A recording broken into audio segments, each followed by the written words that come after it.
In a small town nestled between dense woods and a winding river, there was an old house on Hollow Hill.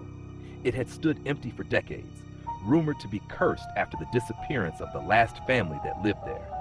Locals whispered about the strange lights that flickered in the windows at night and the eerie sounds that echoed through the trees. Most avoided it, but curiosity had a way of drawing people in. One autumn evening, Sarah, a skeptical journalist looking for a story, decided to investigate the house. She parked her car at the foot of the hill and made her way up the overgrown path. The sun was setting, casting long shadows that seemed to reach for her as she climbed. As she approached the house, its peeling paint and broken windows loomed before her like a decaying skull. Equipped with her camera and a flashlight, Sarah pushed open the creaking front door, which groaned in protest. Dust danced in the fading light as she stepped inside, the air thick with the smell of mildew. She snapped photos, hoping to capture the haunting beauty of the place.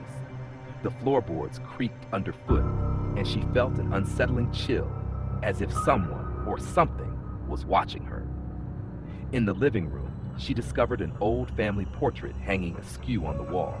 The faces of the parents and their two children were blurred, as if they had been smeared with something dark.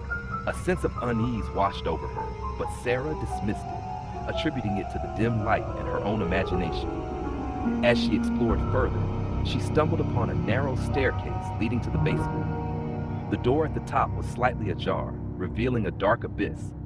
Against her better judgment, she ventured down, the beam of her flashlight flickering ominously.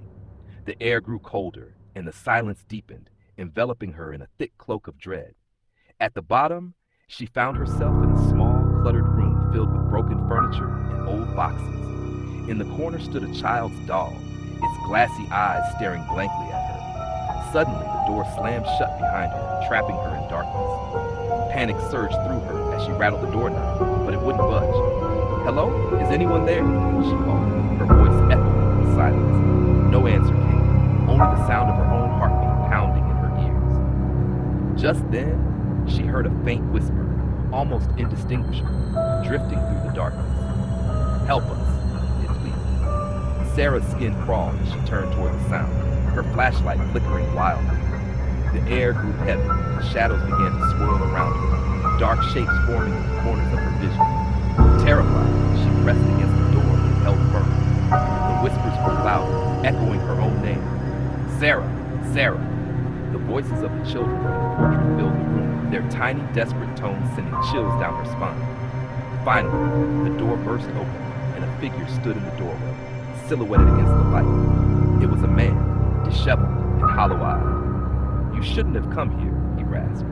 "You need to leave. They won't let you go." Sarah bolted past him, racing up the stairs and back into the house. She could feel something chasing her, an unseen force pulling at her, trying to drag her back into the darkness. She burst through the front door and sprinted to her car, heart racing, breathless. As she drove away, she glanced back at the house, now just a shadowy silhouette against the twilight sky. The lights flickered in the windows, and she thought she saw faces peering out at her. The whispers followed her, haunting her thoughts long after she had left. In the weeks that followed, Sarah tried to piece together what had happened. She interviewed townsfolk and pored over old newspapers, uncovering the tragic story of the family who had vanished. They had been searching for their children, lost in the woods, when something sinister had taken them, leaving the house forever cursed. But as she shared her findings, strange occurrences began. The whispers grew louder, and she often felt cold hands brush against her skin. Her dreams became nightmares filled with flickering lights and desperate pleas. No matter how hard she tried, she could not escape the feeling that the house had claimed her as its own. And one stormy night, when the wind howled through the trees and shadows danced along her walls, she awoke to find the doll from the basement sitting on her bedside table, its glassy eyes glimmering in the wind. The whispers returned, filling her mind with fear and longing. "Help us! Come back to us!" Sarah understood them. The house was not just a place. It was a trap, a dark entity that would never let her go. As the whispers grew louder, she felt herself drawn back to Hollow Hill, unable to resist the call. The house had claimed another soul, and the darkness within it continued to spread, waiting for the next curious visitor.